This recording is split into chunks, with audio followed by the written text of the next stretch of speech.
The de-dollarization gamble, why India chose caution. Hello friends, I am Alok Oak and you're watching Yugaswar.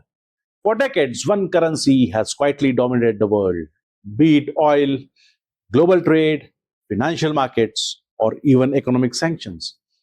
That currency is the US dollar. But every few years, someone tries to challenge it, be it leaders like Saddam Hussein or Gaddafi, once attempted to move away from the dollar based oil trade.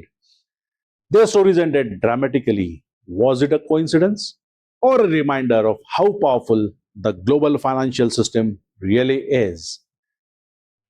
And the new push against the dollar, the attempt to weaken the dollar, returned strongly after the Russian invasion of Ukraine.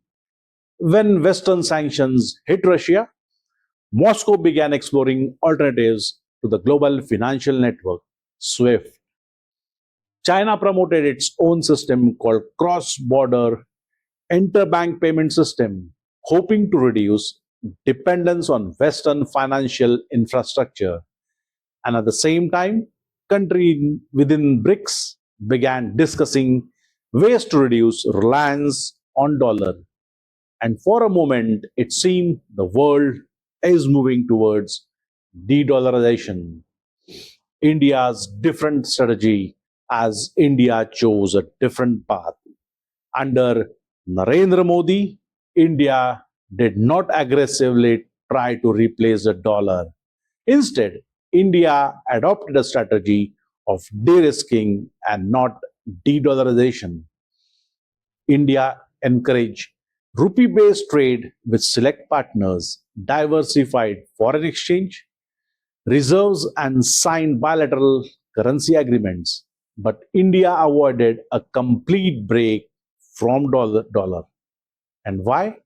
Because the dollar still dominates the global trade and Indian rupee does not have the widespread international acceptance. India chose caution over confrontation. Now the story takes an interesting turn. According to the reports reviewed by Bloomberg in 2026, Russia is considering returning to US dollar settlement for energy trade as a part of potential economic partnership with US.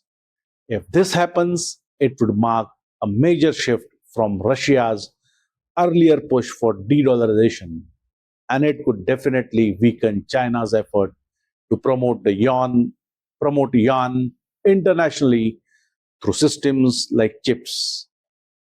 So, interestingly, this development could help India.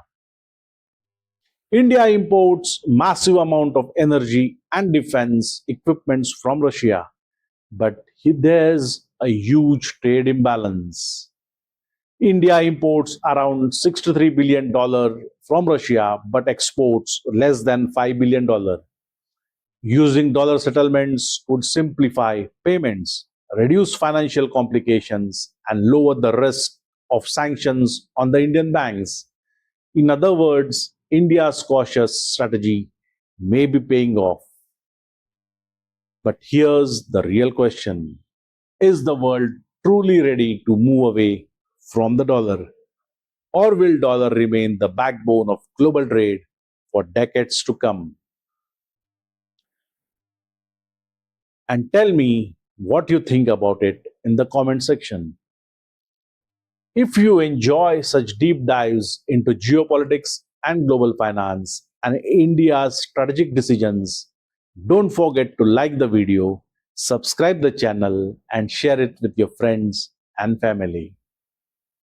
In geopolitics, bold moves often make headlines, but sometimes the smartest move is patience.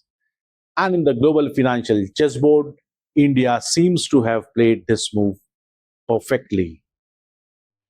Jai Hind.